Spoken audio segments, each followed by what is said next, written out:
नमस्कार मंडळी, welcome back to my channel. मी शुभदा. दर आठवड्याच्या शनिवारी मी travel, lifestyle, makeup, skin care, DIY या विषयांवरती व्हिडिओ घेऊन येत असते.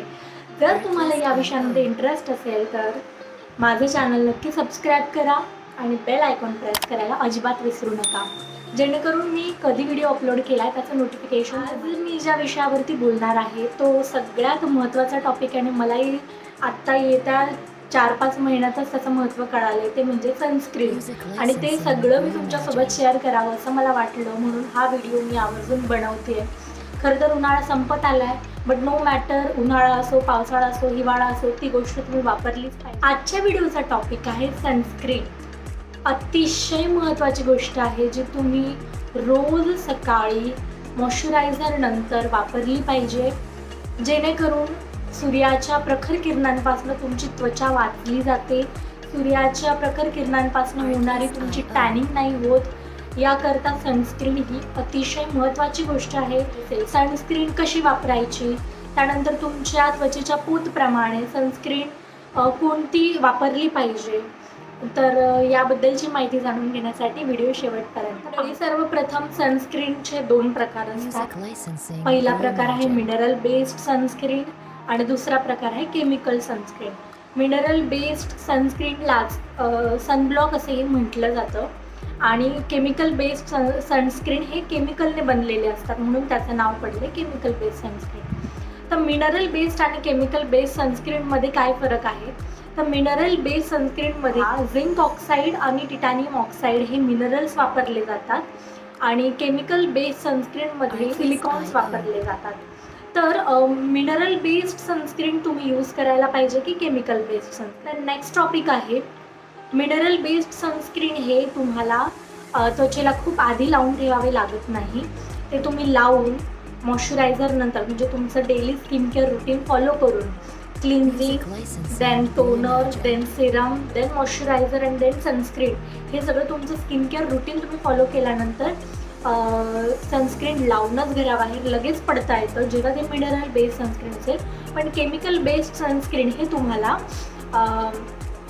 घराबाहेर पडण्याच्या 20 मिनिटं आधी लावावं लागतं. मिनरल बेस्ड सनस्क्रीनमध्ये साधारणतः मी तुम्हाला सांगितलं मिनरल्स वापरले जातात, जे तुमच्या त्वचेमध्ये ॲब्झॉर्ब होतात आणि ते तुमची सूर्यापासनं, सूर्याच्या किरणांपासनं, UV रेसपासनं तुमच्या त्वचेला हार्म होऊ देत नाही.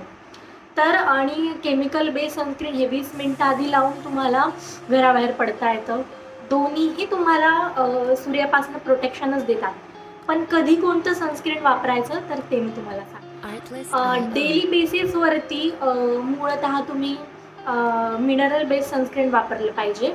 आणि जर तुम्ही वॅकेशन काही प्लॅन करत असाल किंवा कुठे तुम्ही बीचवरती कंटिन्यू तुम्ही सूर्याच्या प्रकाशातच राहणार असाल तर तेव्हा तुम्ही केमिकल बेस्ड सनस्क्रीन वापरलं तरी चालेल. केमिकल बेस्ड सनस्क्रीन जे असतात, जे केमिकल्सने, सिलिकॉन्सने बनलेले असतात, त्याचा फायदा असा आहे की खूप मोठ्या प्रमाणात सूर्याच्या किरणांपासून तुमची त्वचा जास्त प्रमाणात प्रोटेक्ट केली जाते मिनरल बेस्ड सनस्क्रीनपेक्षा. पण त्याचा तोटा असा आहे की सिलिकॉन्स हे तुमच्या बॉडीमध्ये आणि बॉडीवरती अप्लाय करायला काही हरकत नाही आहे, पण जास्त दीर्घकाळासाठी जर तुम्ही त्याचा वापर केला तर पुढे त्याचे काही ॲडवर्स इफेक्ट तुम्हाला दिसायला लागतात. त्यामुळे शक्यतो मिनरल बेस्ड सनस्क्रीनकडे तुम्ही जावं. ते प्रेग्नंट ज्या स्त्रिया असतात किंवा ज्या ब्रेस्ट फिडिंग करत असतात त्यांना केमिकल बेस्ड सनस्क्रीन वापरू नका असं सांगितलं जातं. सिलिकॉन्समुळे हार्मफुल इफेक्ट तुमच्या बॉडीमध्ये काही काळानंतर दिसायला लागतात आणि प्रेग्नंट स्त्रियांना त्यामुळेच सिलिकॉन्स किंवा केमिकल बेस्ड सनस्क्रीन वापरू नका असं सांगितलं जातं. तर नेक्स्ट पॉईंट आहे, जेवढं आपण केमिकल अप्लाय करणार फेसवरती त्याच्यापेक्षा जेवढा आतून इंटरनली तुम्ही तुमच्या शरीर जे आहे तुमचं त्याला तुम्ही इंटरनली जेवढं फीड कराल अँटी टॅनिंग जे फूड प्रोडक्ट्स असतात त्याच्याने तुमचं जास्त सनपासनं प्रोटेक्शन होईल. सनपासनं प्रोटेक्शन होण्यासाठी विटॅमिन सी सिरम आजकाल बाजारात भरपूर आले. विटॅमिन सी फेस सिरम खूप जास्त प्रमाणात तुमच्या त्वचेचं प्रोटेक्शन करतं सूर्याच्या किरणांपासून. आणि मग विटॅमिन सी असणारे फळं जर तुम्ही आतून खाल्ले तर नॅचरली तुमचं सूर्याच्या किरणांपासून प्रोटेक्शन होणार आहे. विटॅमिन सी असणारे फ्रूट्स कोणते, आवळा, संत्री, मोसंबी, लिंबू हे जास्त प्रमाणात तुमच्या आहारात त्याचा समावेश असला पाहिजे, म्हणजे इंटरनली तुमची त्वचा सूर्याच्या किरणांपासून तुम्हाला वाचवते. त्यानंतर टोमॅटोचा जेवढा जास्त आहारात तुम्ही समावेश कराल तेवढं जास्त अँटी टॅनिंगसाठी तो मदत करतो. आणि टोमॅटो रोज आहारात खाल्ल्याने तुमची उष्णता देखील हळूहळू कमी होऊ लागते. म्हणजे काहींना उष्णतेचा त्रास असेल तर तुम्ही नक्की आहारात टोमॅटोचा डेली वापर करा. 1-2 फोडी टोमॅटोच्या तुम्ही जर तुमच्या जेवणाबरोबर खाल्ल्या तर नक्कीच तुमची उष्णता कमी व्हायला मदत करेल.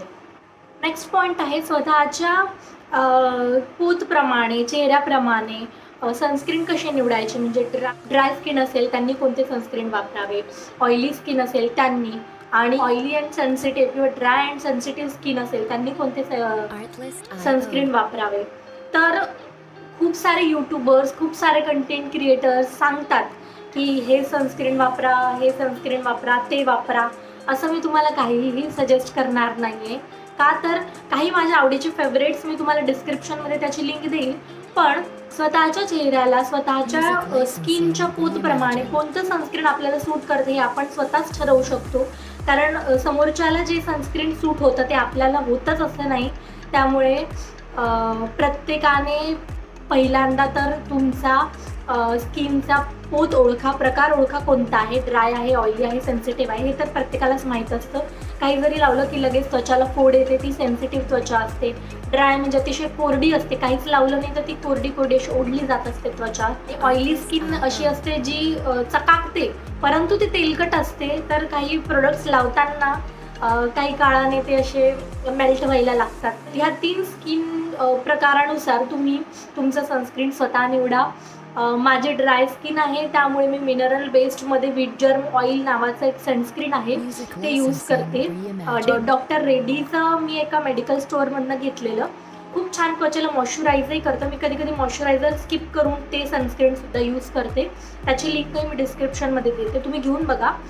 परंतु जर तुम्हाला सनस्क्रीन शोधता येत नसेल की कसं निवडायचं तर डर्मॅटॉलॉजिस्टकडे जा, किंवा तुमच्या त्वचेच्या प्रकारानुसार तुम्ही मेडिकल शॉप्समध्ये जाऊन काही ट्राय करण्यासाठी छोटे छोटे प्रोडक्ट्स येतात तर ते तुम्ही विकत घ्या, किंवा स्मिटन ॲपवरनं तुम्ही छोटे छोटे सनस्क्रीनचे ते मागवा, ते यूज करून बघा. जर त्याचा तुमच्या स्किनवरती काही इफेक्ट झाला नाही तर तुम्ही ते सनस्क्रीन वापरू शकता. आणि एक प्रोडक्ट निवडा आणि ते सलग तुम्ही वापरा. सनस्क्रीन कसं लावायचं तर सगळ्यात आधी तुम्ही चेहरा स्वच्छ पाण्याने धुवायचा सकाळी उठल्यानंतर. त्याच्यानंतर तुम्ही टोनर अप्लाय करायचं, जे मी तुम्हाला सांगितले गुलाब जल तुम्ही वापरू शकता. टोनर असंख्य बाजारात उपलब्ध आहे, तुमच्या त्वचेला जे सूट करेल ते तुम्ही टोनर वापरावं. त्यानंतर तुम्ही सिरम वापरायचं. सिरम कोणतं तर vitamin C serum. Vitamin C आपण आधी लावतोय म्हणजे ते सनपासून तुम्हाला ते प्रोटेक्शन देणार आहे. त्यानंतर तुम्ही वापरा मॉइश्चरायझर. मॉइश्चरायझरने चांगलं त्वचेला मॉइश्चराईज करा. त्यानंतर तुम्ही वापरा सनस्क्रीन. तर सनस्क्रीन तुमच्या 2 बोटांवरती घेऊन पूर्ण स्किनवरती टॅप करायचं. सगळ्या मानेला, हातांना विसरायचं नाही, कानांना देखील सनस्क्रीन लावायचं. असं केल्यानंतर मिनरल जर असेल तर तुम्ही लगेचच घराबाहेर जाऊ शकता. आणि समजा तुम्ही केमिकल बेस्ड सनस्क्रीन तुम्हाला यूज करायचं आहे तर ते 20 मिनिटं आधी जवळजवळ. काही लोकांचा गैरसमज आहे की आम्ही सनस्क्रीन लावलं तर आम्हाला विटॅमिन डी आमच्या बॉडीमध्ये जाणार नाही. विटॅमिन डी हे फक्त सकाळच्या कोवळ्या उन्हात असतं 8 ते 9. सनस्क्रीनचा आणि विटॅमिन डी ॲब्झॉर्ब करण्याचा काहीही संबंध येत नाही. सकाळच्या कोवळ्या उन्हात विटॅमिन डी असतं तेव्हा तुम्ही विटॅमिन डीचा इंटेक करू शकता. दुपारी 11 ते 5 दरम्यान जवळजवळ UV रेज, सूर्याच्या अतिनील किरणं हे जमिनीवर पडत असतात आणि ते जर तुमच्या चेहऱ्यावर पडले, जर तुम्ही सनस्क्रीन नाही लावलं आहे आणि जर तुमच्या चेहऱ्यावर पडले तर काही काळानंतर त्याचा इफेक्ट, ॲडवर्स इफेक्ट दिसेल. 40 नंतर तुमची त्वचा सुरकुतलेली, एजिंग झालेली, ॲक्ने झालेले, भरपूर त्वचा सुरकुतलेली आणि अतिशय एज झालं आहे असं वाटायला लागतं. त्यामुळे डेली तुम्ही सनस्क्रीन. दुसरा गैरसमज आहे लोकांचा की पिंपल आणि ॲक्ने आले आणि त्याच्यावर अजून जर आपण सनस्क्रीन लावलं तर काय डाग पडतील आम्हाला असं. तर असं मुळीच नाही आहे. जर पिंपल आणि ॲक्ने तुम्हाला असेल आणि त्याच्यावर तुम्ही सनस्क्रीन लावलं तर तुमच्या त्या पिंपल आणि ॲक्नेचा जो लेअर असतो ज्या ठिकाणी झाला आहे त्याच्यावर सनस्क्रीन लावल्याने तिथे अजून तो भाग काळा होत नाही. जर तुम्ही नाही लावलं आणि त्याच्यावर जर सूर्याची किरणं पडताय त्या पिंपलवरती तर तिथला भाग. लोकांचा गैरसमज असतो आम्ही घरातच असतो मग आम्ही कशाला सनस्क्रीन लावू.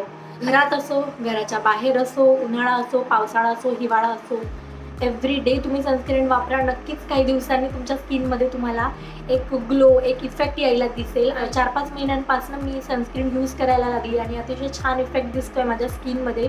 एक अशी ग्लोई स्किन झाली आहे. तर तुम्ही देखील ते सनस्क्रीन वापरा. पण त्याच्या आधी तुमच्या त्वचेच्या प्रकारानुसार तुम्ही सनस्क्रीन निवडा.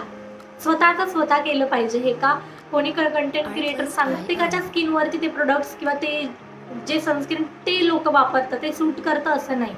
त्यामुळे एव्हरी टाईम तुम्ही स्वतः तुमचं टेस्ट करा. तुमची त्वचा कोणती आहे त्यानुसार तुम्ही ऑइल जर स्किन असेल तुमची तर जेल बेस्ड प्रोडक्ट वापरले पाहिजे, वॉटर बेस्ड प्रोडक्ट वापरले पाहिजे. ड्राय स्किनला ऑइली क्रीम बेस्ड प्रोडक्ट तुम्ही वापरले पाहिजे. आणि जर तुम्ही कुठल्या ट्रिपमध्ये गेले असाल तर तुम्ही केमिकल बेस्ड सनस्क्रीन वापरायला हरकत नाही. पण ते दिवसभर जर तुम्ही सूर्याच्या प्रकाशात राहणार असाल तर 2 ते 3 वेळा सनस्क्रीन रिअप्लाय करा. नुसतं तसंच राहू नका. एकदा लावून दिलं आणि झालं असं नसतं. सनस्क्रीनचा इफेक्ट हा हळूहळू कमी होऊ लागतो. जर मिनरल बेस्ड असेल, केमिकल बेस्ड असेल, त्यामुळे 3-3, 4-4 तासानंतर सनस्क्रीन वापरा. 2 ते 3 वेळा ते लावा. चेहरा स्वच्छ धुवा. तर मी तुम्हाला सनस्क्रीनबद्दल माहिती सांगितली. तुम्हाला सगळं थोडीफार इन्फॉर्मेशन मिळाली असेल. सनस्क्रीन किती महत्त्वाची आहे आपल्या डेली रुटीनमध्ये. तर प्रत्येकाने स्वतःच्या चेहऱ्याच्या पोतनुसार सनस्क्रीन विकत घ्या आणि लावायला लागल्यानंतर 2-3 महिन्यांनी मला नक्की कळवा तुमच्या चेहऱ्यावरती त्याचा काय इफेक्ट होतो आहे. आणि माझ्या चॅनलवर येत राहा. असेच व्हिडिओ तुम्हाला बघायचे असतील तर नक्कीच माझे चॅनल सबस्क्राईब करा. अजून मी कुठल्या विषयांवरती व्हिडिओ घेऊन यावं असं तुम्हाला वाटत असेल तर मला कमेंट बॉक्समध्ये नक्की सांगा. Stay tune. बाय.